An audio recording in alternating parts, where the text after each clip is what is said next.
Ramai murid-murid berdepan dilema apabila menyaksikan atau mengalami insiden yang melibatkan salah laku tetapi tidak mempunyai saluran yang sesuai untuk melaporkannya.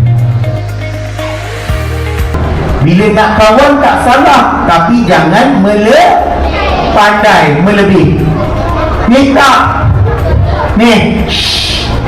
Bila tersentuh dekat sekolah, haram. Betul tak? Haram. Ni apa suka-suka kita? Haram. Tapi bila dekat luar sekolah, kita kan couple. Ni. Diam tak? Diam. Lepas tu pegang. Ting. Kita panggil apa? Yes, kakak pandai. Kamu perlu elakkan jadi mangsa buli. Kamu kena berani. Jika kamu dibuli, berani untuk bagi tahu si kawan, untuk bagi tahu guru, untuk bagi tahu ibu bapa kamu.